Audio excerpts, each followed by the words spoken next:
Hello and welcome to your astrological vibrations for Tuesday, March 28th, 2017 by Gaia Blooming. I am Mimi and our energy mantra for today is my only responsibility is to be me. And as I'm recording this and putting this out today, we still have not reached the peak of the new moon in Aries. So if you are watching this before 8 p.m. Pacific time on Monday, then there's still new moon energy that we're building into. So go check that horoscope out if you want a little bit on that.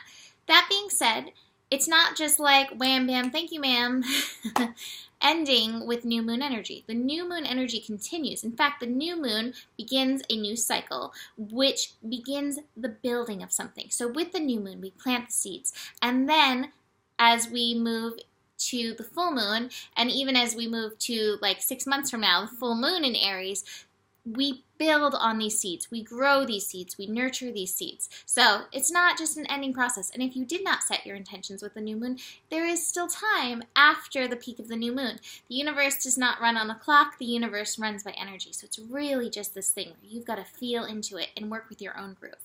So, that being said, we have the groove of the moon in Aries working its way through the rest of the sign today. And that means tightening up the T-square energy. Told you, it's going to be one of these things coming back and forth, expanding and contracting. So, the moon in Aries is going to be squaring Pluto. It's going to be opposing Jupiter and conjunct Uranus today. Now, Pluto and Jupiter are at 19 degrees. So Pluto and Jupiter are working into their exact square. They actually reach their exact square on Thursday. But, that energy, it's so interesting. Jupiter retrograde in Libra. I keep going over this, but, this is how we learn, by rehearing the same thing over and over and over. Jupiter in Libra retrograde is taking us deeper into aspects of self-love, helping us learn how to expand in our self-love, helping us learn how to show up in relationship for and with ourselves. And this is a big part of shifting the dynamic of the world, which Pluto in Capricorn is helping to do. Pluto in Capricorn is shifting the structure of things. It's shifting how we show up. It's shifting our own personal structure, which I believe if we can get into that energy of oh yeah, it's important. My responsibility, my most important responsibility is me. You're going to show up in the world in a whole new way. And it doesn't mean that you're not going to be taking care of the things that you need to take care of in the world. It's going to give you the ability to shed those things that are not part of your soul path so that you can give your energy to that which is. So it's a really beautiful symbiotic relationship. So the moon in Aries is lighting this up today. We're going to be feeling that energy. What time is this all happening at? I looked. Yeah, 3 p.m. Pacific time is when we're really going to be feeling that square and that opposition. And an opposition, that moon in Aries opposing Jupiter.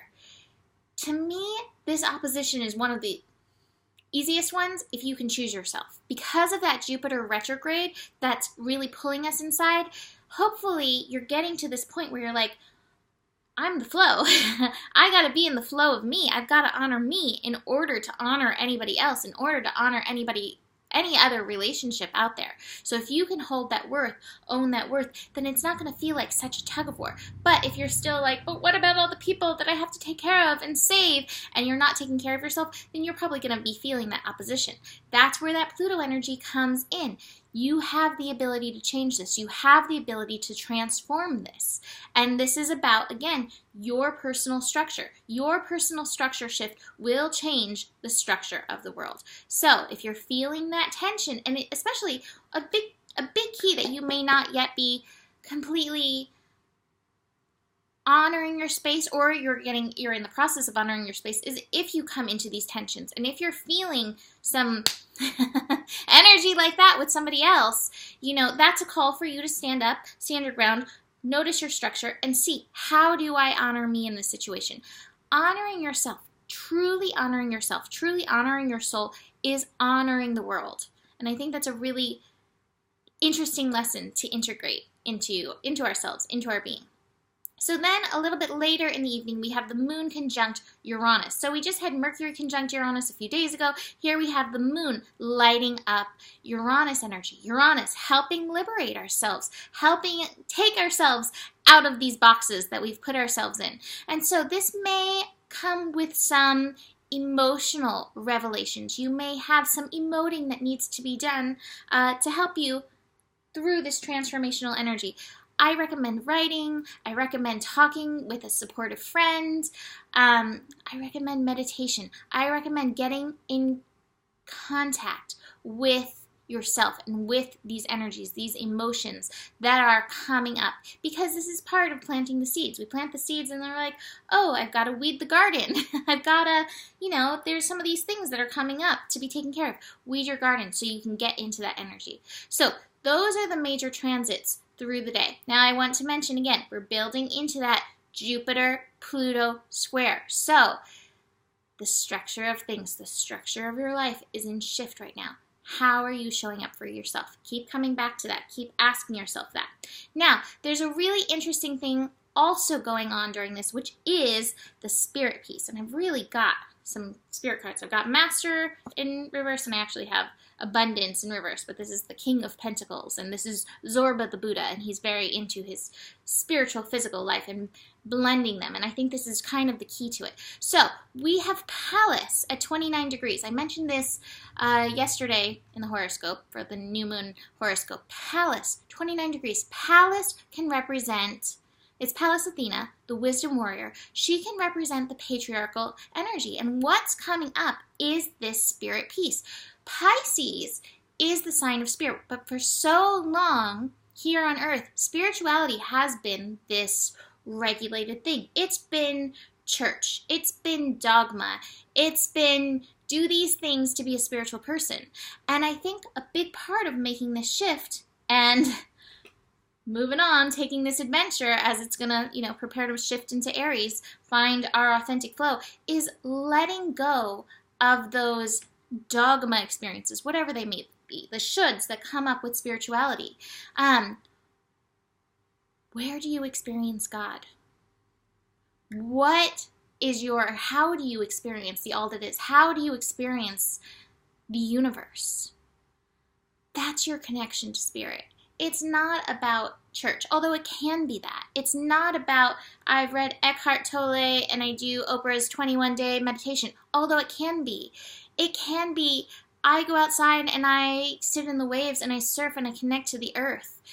How do you connect to God? How do you connect to the universe? How do you connect to the all that is? It's time to let go of the masters that are saying, do this, do that.